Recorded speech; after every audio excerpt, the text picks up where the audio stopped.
Episode की शुरुआत होती है घर के आंगन से, जहां दादी और बाकी घर वाले एक दूसरे से बातें कर रहे होते हैं। माहौल शांत दिखता है, लेकिन सबके दिल में उथल पुथल मची रहती है। राजिया, जो अब तक घर वालों की तानों और तकलीफों को झेलती आई है, वहीं खड़ी सबकी बातें सुन रही होती है।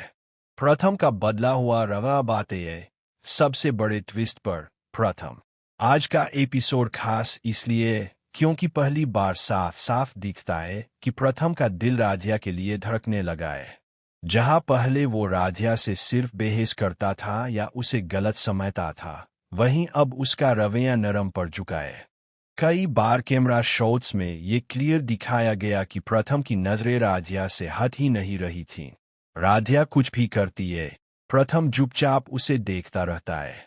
और यही सीक्वेंस आज के एपिसोड की हाईलाइट रहा, दादी की सख्ती और घर का माहौल। लेकिन दोस्तों, कहानी इतनी आसान कहाँ होने वाली है। दादी को ये बदलाव बिल्कुल भी पसंद नहीं आता। वो अब भी राजिया पर शक करती रहती है और बार बार बाकी घर वालों को भड़काने की कोशिश करती है। हालांकि इस बार प्रथम चुप नहीं रहा। दादी की हर एक सख्ती के बाद उसका दिल बार बार राजिया के पक्ष में खड़ा होता दिखा। ये देखकर साफ समझ आता है कि अब कहानी में बड़ा बदलाव आने वाला है। राजिया की हालत अब भी आसान नहीं है। उसे लगता है कि कोई भी उसका अपना नहीं है। लेकिन जब जब प्रथम उसके पास खड़ा दिखाई देता है, उसके चेहरे पर हल्की सी उम्मीद नजर आने लगती है। आज का सबसे इमोशन सीन वो था जब प्रथम ने पहली बार राजिया की आंखों में देखकर महसूस किया कि उसे सच में उससे प्यार हो चुका है। यहाँ बैकग्राउंड म्यूजिक और साइलेंस दोनों ने मिलकर इस सीन को और भी असरदार बना दिया। एपिसोड के एंड में क्रिएटर्स ने हमें फिर से क्लिफहैंगर पर छोड़ दिया। प्रथम अपने दिल की बात कहने ही वाला होता है, लेकिन तभी दादी और बाकी घर वाले आ जाते हैं और माहौल बदल जाता है। अब देखने वाली बात यह होगी कि क्या प्रथम सच में अपने दिल की बात राधिया से कह पाएगा या फिर हालात उसे रोक देंगे। आज हमने साफ देखा कि प्रथम और राधिया की कहानी एक नए मोड़ पर पहुंच चुकी है। जहां दादी की सख्ती अब भी जारी है, वहीं प्रेम की शुरुआत भी हो चुकी है। आपको क्या लगता है, क्या प्रथम जल्द उस वक्त घर के किसी और काम में उलझी रहे, जैसे कि कपड़े धोना या रसोई का कोई काम?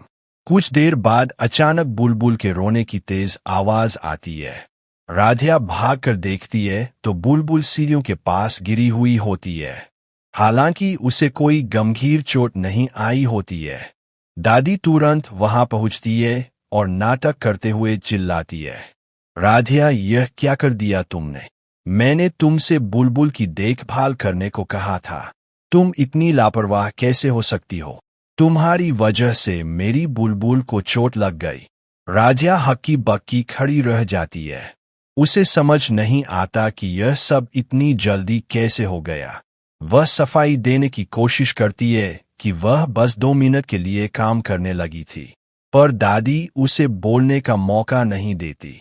दादी गुस्से में अपनी बात दोहराती है, तुमने साबित कर दिया राजिया कि तुम इस घर और इसकी जिम्मेदारियों को संभाल नहीं सकती। अगर तुम एक दिन के लिए बच्चे की देखभाल नहीं कर सकती तो तुम्हें इस घर में रहने की जरूरत नहीं है।